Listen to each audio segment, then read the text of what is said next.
Hey, hello, I'm Ren Ribeiro, and I want to connect with you about peace and justice. We are interviewing women who labor for peace, as we have forever and always will, until we all feel peace in our homes, our workplaces, our communities, and especially our bodies and minds. This initiative is named Mujéres Co-Labor for Peace. It's a show of intimate conversations with justice workers who are healing their self and communities from the effects of misogyny, capitalism, and climate change. Welcome to the show. I'm Ren Ribeiro, and I wish you complete wellness and lasting peace. Mujéres Co-Labor for Peace is about taking steps, however small, to heal the effects of misogyny, capitalism, and climate change. This is our 10th episode, but it's number 9 because we had a bonus episode 1.5 early on. I may stop noting the episode numbers, but right now it feels great to get to number 10, 10 steps toward healing. We just heard from 2 leaders in the cooperative space in Massachusetts, and before we transition to a few rich episodes about rediscovering European indigeneity, psychological safety, healing from religious dogma, and healing with the land, I want to insert an important episode on Black capitalism from a couple of perspectives. My growing wish is for you to explore and reflect upon some important topics that you might not otherwise immerse yourself in, and that afterwards you feel a bit more inspired and peaceful about life. We begin each episode with an inquiry of the self, asking ourselves, how is this beating heart? And right now, my heart is feeling a bit neglected. How is your heart? Now let's take a lung-expanding breath together.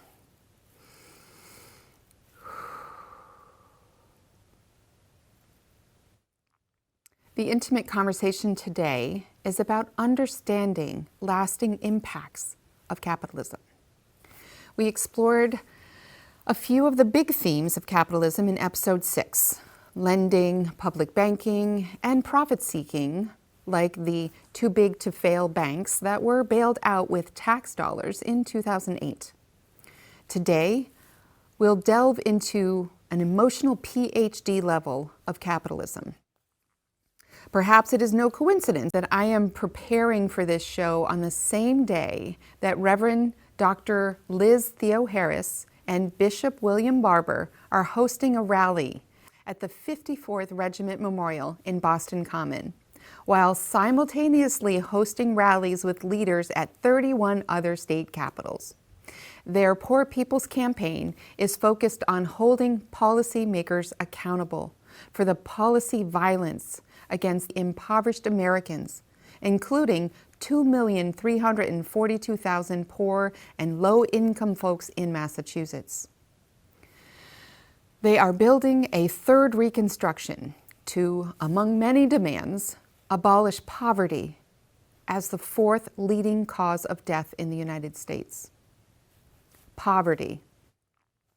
Also likely a major factor in some of the other leading causes of death, like heart disease, cancer, stroke, and respiratory diseases. Healing the effects of capitalism begins with understanding. There are 2 women spotlighted in today's episode.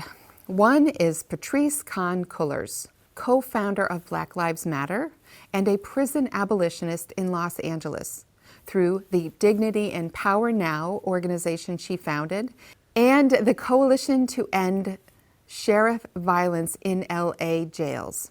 She served there as executive director. I have just read her biography, When They Call You a Terrorist, and I look forward to reading her abolition handbook, 12 Steps to Changing Yourself and the World.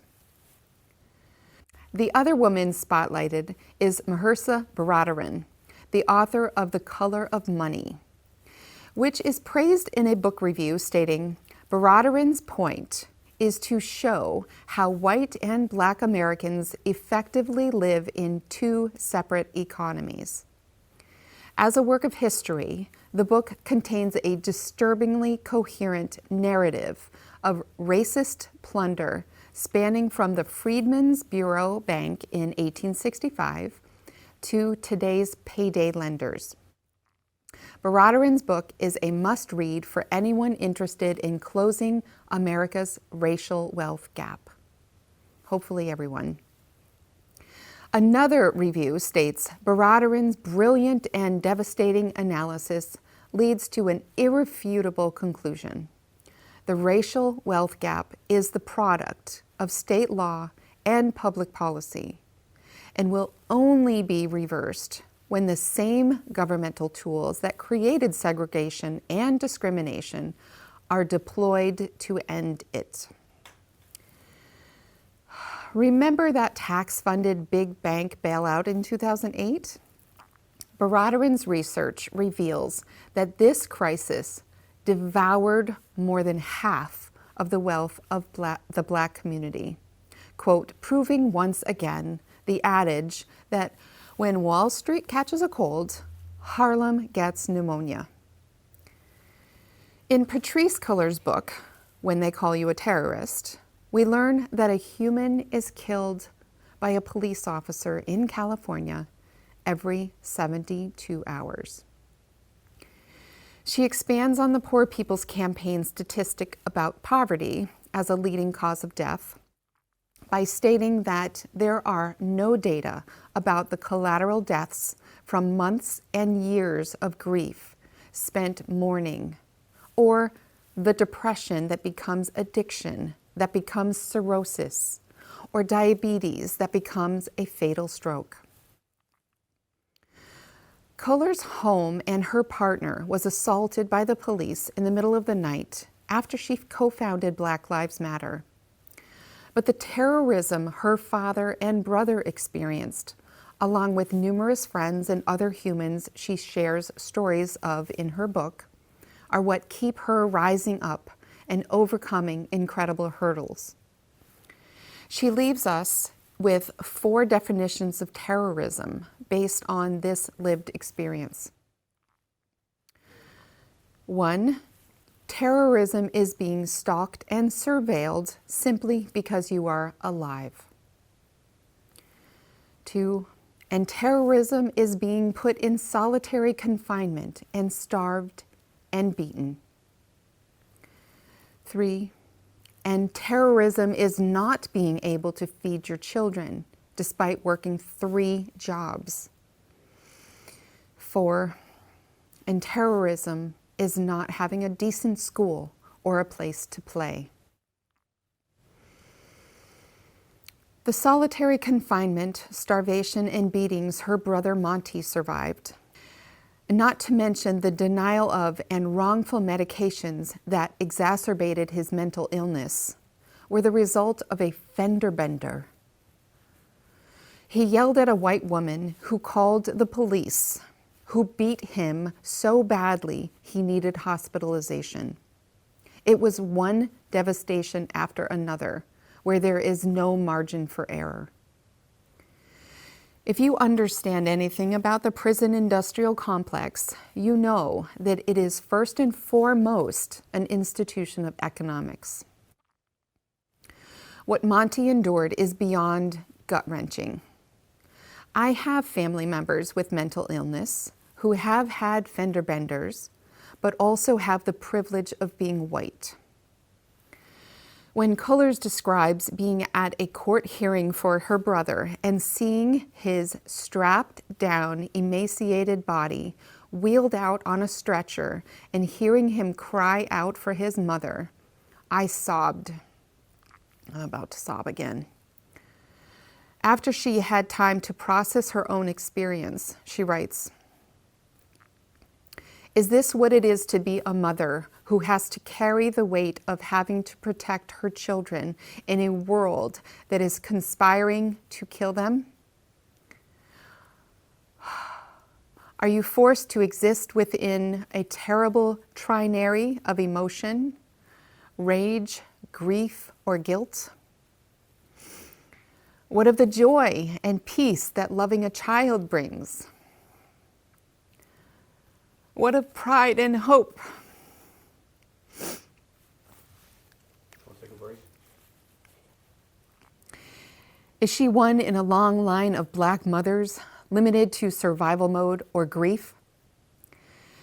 Is my mother the fallout, the collateral damage in the battle to elevate personal responsibility over everything, over all those decisions that were made about state budget priorities, about wages, about the presence of police, and even about damn grocery stores and access to food quality?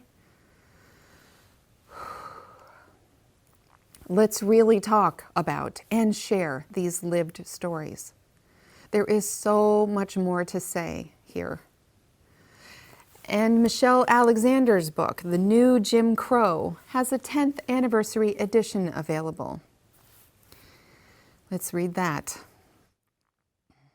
One high-level response to this extreme level of racialized economic inequality has been to create Black-owned and run banks in the spirit of, quote, Black capitalism, on which Richard Nixon's civil rights platform was centered.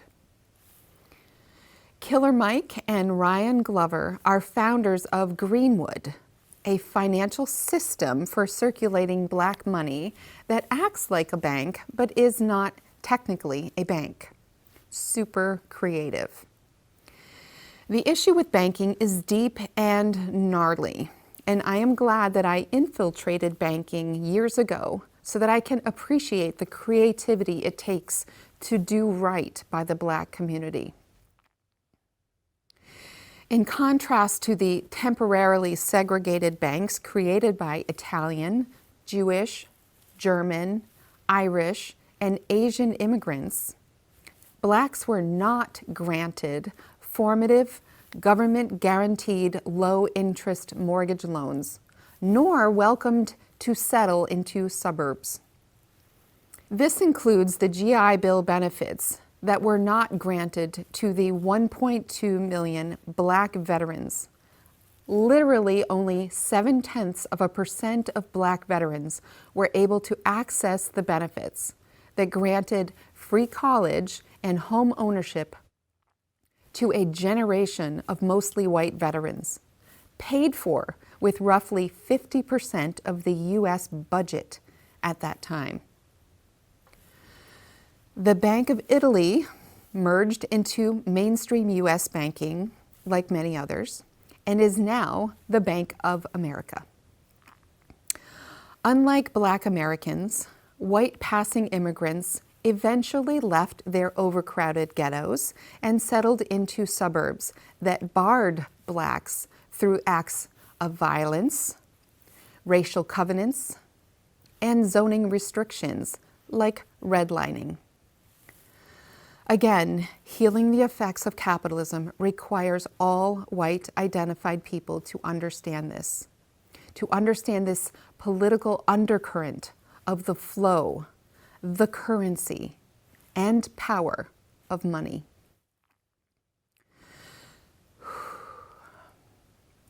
Mahersa Baradaran's book, The Color of Money, explains that the market fundamentalists' narrative about some invisible hand setting the price of Black credit or the value of Black homes is instead a coercive hand of the state that has consistently excluded Blacks from full participation in American capitalism.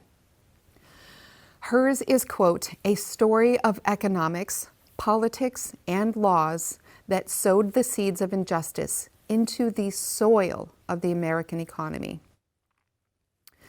This book looks closely at slavery as the foundation of American capitalism, when 3.2 million slaves were worth nearly the entire gross national product of $1.3 billion.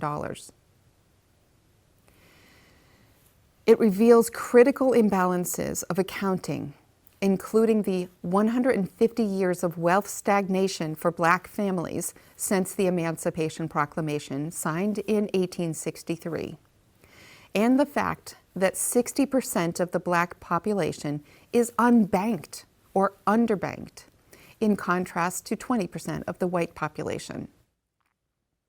Baradaran says it is too simplistic to blame the racists or the loan sharks for the wealth gap, and that whether the next century yields a different result will depend in part on understanding the nature of the failures of the last century.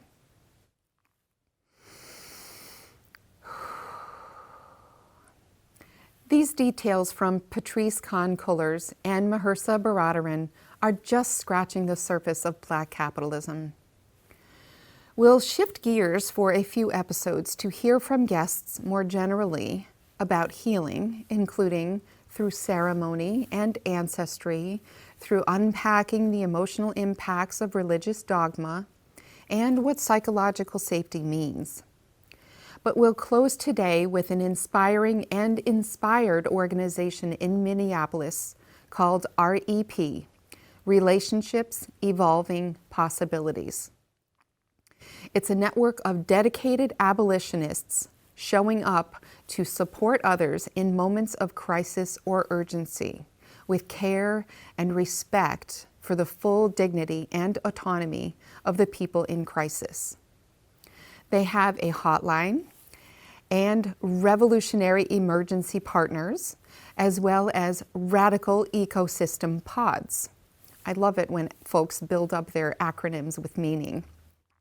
And I love this belief that as a community, we have the ability and capacity to love and protect each other without giving our agency to systems that were built to destroy, consume, or commodify us. Thank you for engaging with the emotional weight of this episode and for breathing through it. Join me for more of this conversation about healing the effects of misogyny, capitalism, and climate change next time on Mujéres Co-Labor for Peace. I am Ren Ribeiro, and I thank you for joining. This initiative is supported by Inner Fortune, the full-life self-coaching journal that is now digital. Join us for peace, and thank you for your heart.